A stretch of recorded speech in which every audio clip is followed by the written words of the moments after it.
Hey everybody, welcome to another video. I'm in Las Vegas today. This is day number 2 on a 2-day trip, so I actually go home today. But I thought we started off with something a little bit different. I'm gonna meet a buddy of mine who you guys may know, and we're gonna check out his operation, maybe go fly a TBM 960. It is a little bit windy here in Vegas today, so we'll see if that happens. But let's head out to North Las Vegas Airport and check out my buddy's operation. Going up, going up, going up, going up, going up, going up. Get it that I'm never going up, going up, going up, going up, going up, going up.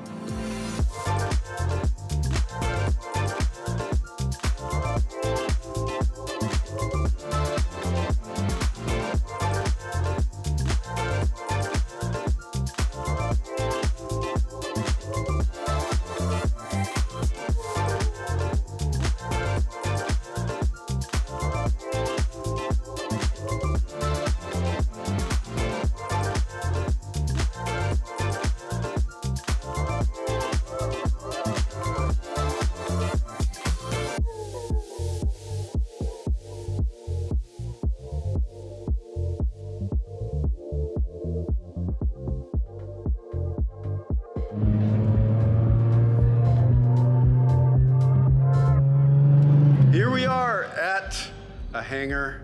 I'm going to show you guys what we're up to. But first, let me introduce Tommy, also known as Plane Junkies. You guys have seen him on social media. He's got a YouTube channel too that he's going to be kicking up.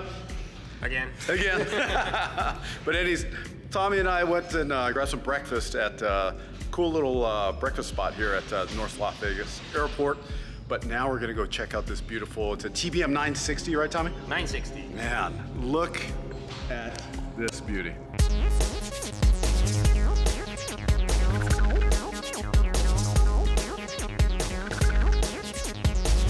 Oh my goodness, crazy. Completely blacked out. You know, I flew obviously with Bill in his TBM 850. So Tommy, what's the difference between an 850 versus this 960? What kind of upgrades would you get if you were, say, in the market for something like this? So 960, we got FADEC, which is, I think that's the biggest thing. FADEC and the TBO times are a lot higher, right? Because of the FADEC. What's the TBO time now? 5,000. 5,000 hours. So we were just talking about that. If you're in the market, you know, a 5,000 hour TBO, man, that lowers your operating costs down so much. So big time. And then the home safe feature. Home safe, one button, get you home. Yeah, and then other than that, you know, the bigger prop. Other than that, I don't know. I'm not much of a TBM guy because I transitioned from PC-12. So it's kind of like I'm still finding the nuances from the differences from it. What do you like? What do you like about the TBM versus the PC-12? What's kind of like your main? Well, the speed. The speed. The speed. You know, we can get. You know, I took it up the other day at the Austin. I was doing about 315 true. 315 on a turboprop. Yeah. Damn. And then as you're descending, you're going faster, right? Yeah, it was easily doing 315 true. It's definitely faster than PC-12. Yeah. But utilization, I think, you know, PC-12s are great aircraft as well, but bigger. You know, so like if you're like the top of the general aviation chain, food chain, the TBM. Right. But if you're at the bottom of the commercial aviation chain, then you got the PC-12. That's a good way to put it. It's kind of like the top of, you don't want to take it to a commercial standard, but you'll be at the bottom of commercial standards, but in the GA standards, you'll be at the top. I gotcha. Because you can put this in a 50x50 hangar. You can't put a PC-12 in a 50x50 hangar. No, that's true. So as like an owner-operator type aircraft, this is like perfect family airplane for a little family to get, or a businessman to travel from A to B real quick. This is ideal. Yeah. Awesome. Well, let's take a look at it. The 850 had the G1000, I believe, in it, and this one has the Garmin G3000, which gives you a lot more features. A lot more features. So the main feature of a Garmin 3000 is really this guy, right? Yeah, this thing. You got your comms. So being a single pilot airplane, all the avionics that's set up is just designed around a single pilot. Yeah. If I was a 300-hour pilot jumping in this thing, I think it's a handful. Oh yeah. There's just so much technology built into the automation that it takes a lot of time to really get used to it, to use it to its potential and actually know what it's doing. A lot of low-time guys get in trouble in these airplanes because there's, you know, you got a lot of power, you got a lot of, you know, information going on. So like for a professional pilot, we're in here, we're all like bells and whistles, all fun and games, but for a general aviation pilot, going through the ranks at low time, it's a lot to take in. Yeah. You know? How would you just suggest someone maybe at that low time hours to get that proficiency? You know, maybe going up with a mentor pilot? Yeah, definitely a lot of mentor time and actually flying in IMC conditions. And, you know, so that's, you know, how often, you know, most low time guys are like my buddy, he only flies when it's VFR, you know. If he doesn't have to fly, they don't fly, right? Yeah. You know, we kind of have to go as a job, so we deal with it every day.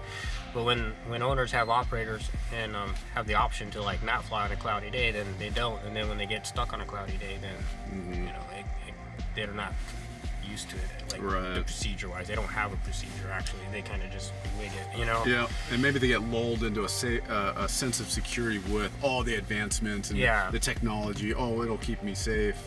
Yeah, this one I took it up and I took the auto throttle off and let it try to stall it, you know, put the autopilot on, throttles off, and put it back to idle.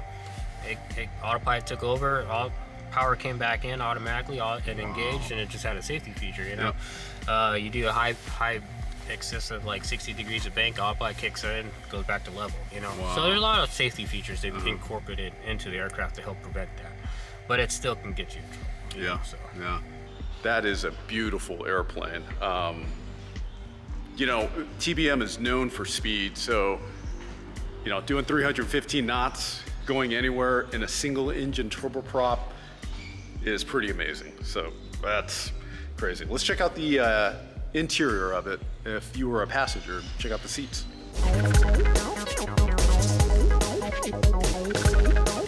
Electronic windows for shade.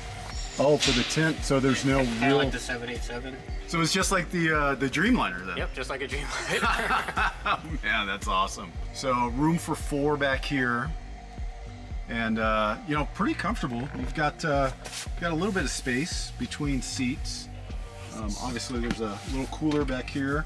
But these seats, I mean, obviously the finish on there, really nice leather. So comfortable. And then the bags go in the very back of there, Tommy? Yeah, you got cargo up here. And then cargo towards the front of the airplane too, in the nose. So you're, what, about 100 pounds in there? Or? 110 pounds max. 110 pounds max. So lots of room, considering it's a single engine turboprop. So that goes really, really fast. You don't feel any rivets, you don't see any rivets. That's true. Yeah, you can see right here. These are where the rivets are, but they smoothed it out. They're so smooth. Wow. And I like the fact that you have this huge cargo door too. Where the earlier models of the TBM did not have the big door. I think the 700s had the smaller door. Smaller door. And then they built a little bit bigger of a door. And they didn't have the door in front, so like, you know, you're gonna have to like crawl through the little spot to get to the cockpit. You know, that's true. And we were just talking about it. Like if you had no pilot door, you have to be a pretty small guy to really crawl through that, or very flexible, because that's not a whole lot of space. So it's imperative you land on the mains. You do a 3-point landing, or you compress that shock. You lose what, 3 inches off of that when you bottom that out, and then you get down to here. You only got that much play, and if you're touching, you're gonna smack down on that. So landing can be tricky. It could be, as long as you're on speed. So if you're gonna have one of these beautiful machines, make sure you get the proper training. Obviously, get the proper experience in there. You know, just because you have all this sweet technology in there, you still gotta have the experience. And you do that by flying with guys like Tommy, who have experience flying these airplanes around, and you know, get into situations where it's gonna kind of test your knowledge and your ability, but at least you have someone watching over you and making sure that you stay safe. So cool, Tommy. Thanks for showing us this Beautiful TBM 960. You know, we were actually going to go fly it, but it is, I don't know if you guys saw it's crazy windy outside. So, yeah, it's just not a great day to go fly, so we're not going to go do that. But maybe next time we'll come and do it. But just seeing this beautiful machine in a hangar is awesome, because it's actually, it's cold outside, so it's actually good here. But anyways, thanks Tommy for doing that. That's super cool. And yeah, we're gonna go check out some more airplanes. There's more fun, so here we go. All right, like a true plane junkie, we're gonna check out Tommy's hangar, which has airplanes and race cars, and come on, man, this is like the typical pilot right here, right? Yeah. Look at the velocity hanging from the roof. How fast will the racer go? So this one gets up to about just over 200 miles an hour. Over 200 miles an hour, okay. Gotcha. Wow. These are short wings. Yeah, so 15 feet wingspan. These are cut, actually. These have been clipped off the pits. So they're a little bit shorter than the normal ones, but this is built. This plane's only got one life, and it's just a race. It's just a race, yeah. That's all she is. It's just a race. So when you clip the wings like this, obviously it gives you speed. It's kind of a hit. It's kind of like an experimental thing. Does it really give you speed? It may. You may lose. You may get some straight line speed, but then you might lose a little bit on the turn. On the turn. So it's like a compromise. So which way is faster? We don't know. That's the beauty of it. We all have our different experimentals and which one's faster or not. Some guys have straight wings. Some guys have curves. Some guys have little winglets. Oh wow. There's so many things, options. I'm thinking about adding a little bit of like a max winglet or something in the future, maybe. But we'll see. I might build something like that later. Cool. But, yeah. So you guys are gonna rebuild this one? Yeah. Nice. Eventually it will.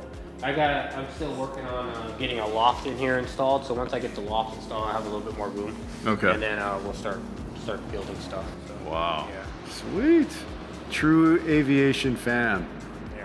So that airplane is just your fun airplane there? Yeah, this is my fun airplane for aerobatics. I was going to do air shows in it, but I just decided to do racing instead. Yeah. And then this is just for fun for the girls and stuff. I have another canopy I swap out for a two-place canopy. Right now it's got the race canopy on it, or an air show canopy. So I can switch it out in like 5 minutes and go to tandem. Got two seats in the front, so it makes it pretty fun. Yeah, I've seen the Instagram with your girl in there. That's pretty cool, man. Yeah. That's pretty cool. Yeah, she got a lot of flight time in this thing.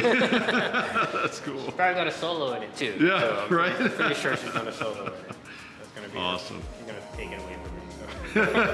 Awesome. That's so cool. Yeah. Sweet. All right, the one thing I can't say is that I need to up my game, because Tommy has shown me that my game is weak.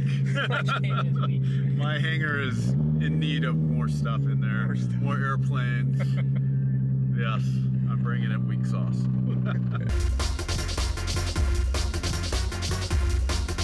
Now we are checking out the hangar at Savage Aviation, and it's savage.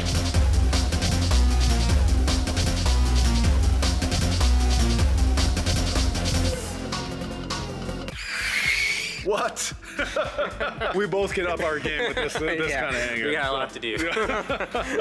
So check out this absolutely amazing hangar with these amazing airplanes, because it's freaking amazing. Holy cow. It's an amazing collection. Yeah, everything low and slow, nothing high speed. We got the amphibious aircraft, the Kodiak on floats, we got the 530 for training, we got the Huey, and then we got another Kodiak. And this Kodiak's special because we got a skydiving door on the side so we can jump out of it too. Oh, yeah. Jumping out? Yeah. No kidding. Yeah. Wow. You can jump out. You could jump out on onto floats. the float. I've been in a lot of hangars in my life. This hangar has got to take the cake. If you've seen a hangar like this, let me know, because this hangar, I mean, guys, honestly, this is the nicest hangar that I've seen. Not only with really super cool airplanes, but dude, the layout, what they've done to it. Hashtag goals. It has a glass cockpit.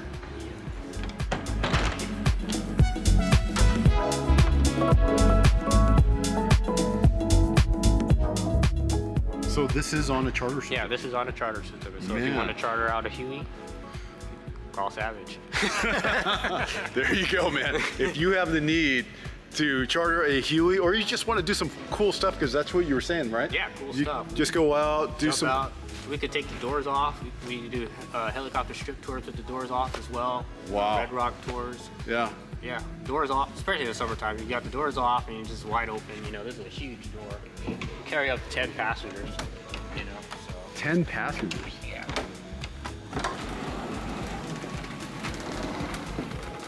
So we get 2 side seats. You got 5 in the middle and 2 on the other side, and then 1 up front. Look at the size of that. Lots of room. Lots of room. For those of you guys that may not know, I actually spent my first year on the Air Force, in the Air Force, attached to a helicopter unit in California, and we flew Huey N models. I didn't fly them, I was actually just in the back, but this is the nicest Huey that I could say that I've ever seen. Yeah, I got to do a tandem jump out of it. That was pretty gnarly. You did a tandem jump out of this? Yeah, so we got up to about 14,000 feet over the Gene. You stand on the skids backwards and we just kind of fall out backwards and from a hover. And you just kind of watch the helicopter fly away. You know? No kidding. Pretty cool. Oh man, wow. Yeah, so adventure tours, like all kinds of stuff you could do on this. Man, that's super cool. So there you go. Call your buddies, and when you're in Vegas, look up Savage Aviation and go charter out the Huey and go do some fun, cool stuff. Probably a lot better than just a little tour on the other helicopters. This is probably a little bit stepped up on that. So there you go. You want to make your memorable Vegas trip with the boys or the girls? Here you go. This is how you do it. So, a Kodiak on floats. And there's 2 of them. So there's one over there too. But even with the floats, I mean, it still has gear. Yeah, so you still land. Retract. And yeah, but when you land on water, you got to retract those things. Adventures. Okay, so if you're looking for an adventure, obviously we've talked about it several times, but I'm talking about it because I'm getting excited because I think I'm gonna try to get down on some of that too. But yeah, Savage Aviation, man, this is where it's at. Right, So higher than the 7.3. Yeah, I was gonna say, I just climbed in this thing, and yeah. So Tommy is a 7.3 pilot for United, also. So we both fly the Guppy, and yeah, this is about as high. This is about as high as you are in the 7.3, man. I mean, look at that. Wow. So I can only imagine the sight picture landing on the lake with this thing. Oh yeah. So, I mean, how do you do that? I mean, obviously I don't have a float plane rating yet. I do hope to get one day. It's called stabilized approach. Yeah, stabilized approach. Stabilized approach, power settings, and you just kind of ride your vertical speed down nice and smooth until you hit the water. Until you hit the water. So is there flaring or no flaring? No flaring. No flaring. You can, but you generally don't want to. The easiest way to do it is just set a power setting, get a nice rate of descent down like 200 feet a minute, and then just wait. Oh, I got you. Yeah. You know, this is like a giant tank. You know, you take it out on the water. Yeah, it's cool. It's a big wow factor, but it's a lot of responsibility and stuff, and docking and not trying to hit anything or beach it on rocks or anything. You know, so maneuverability is, you know, you really got to plan your stuff. So depending on the mission, it's like, you know, it's like a job. You know, it's like driving a ship vessel to dock, compared to a Cub where you gotta just scoot around all over the place and move around. It's really like easy to move, you know. Yeah. But yeah, this thing takes a little bit more planning and stuff. But yeah. Look at that. The Garmin 1000 up front. Yes, G1000. So how many people can you carry back here? So we can carry 6. We've got 2 more seats, so it's all interchangeable. So we can put 6 in the back and 1 up front. Oh, I gotcha. 8 passengers, yeah. Gotcha. TAWS system test. Okay. Look at that. Nice. Well, awesome. Man, Tommy, this has been super cool. Checking out what you got going on out here. Checking out your airplanes, checking out all the stuff. Man, this is like, I'm actually afraid of heights, so this is kind of high. But man, Tommy, this is really cool, man. Yeah. Thanks for having us out and taking a look at all this stuff. Next time we'll get to go fly. Yeah. But Now, honestly, guys, it's super windy outside, and we were talking about the TBM with that stiff wing. It's, it does not like a lot of wind and turbulence. You'll feel it. Yeah, you feel every bump. It just wouldn't be pleasant, so we're not going to do the flight today. But anyways, we got an opportunity to just check out kind of what's going on in aviation. Check out Tommy. You know, check him out on his socials. He's at Plane Junkies on the socials, so check him out. Also, United guy, just 1 year, and he's going to upgrade. Yeah, so that's scary, isn't it? 7-3 captain. Yeah. So yeah, cool, man. Well, congrats to that. Thank you, Tommy. Thanks for spending the time and showing everybody kind of what you guys got going on here. We know we want to pump the businesses. We're always trying to give people, you know, good solid companies. We want to give you guys play because it's hard to compete out there. We want everybody to know who the good companies are with good people. So yeah, I like doing that as well. Make sure you check those guys out. Tommy, again, thanks for spending the time and taking the time out because I know you got to go to work today as well. So, but anyways, I hope you guys really enjoyed the video. Again, something a little bit different. We're just kind of trying to highlight different businesses that are out there with good people that you may or may not want to partake in the future, or if you know people that are looking for it, we want to kind of have like just this little bit of community of good people. So anyways, thanks again, Tommy, for that. Peace. And thanks again for watching the channel. We're gonna have another 7-3 video coming out really soon, and some other stuff that we are excited to talk about. We're gonna release that here in probably another month, but you guys will love that too. So again, we'll see ya. Thanks again for watching. Going up, going up, going up, going up, going up, going up. Get it that I'm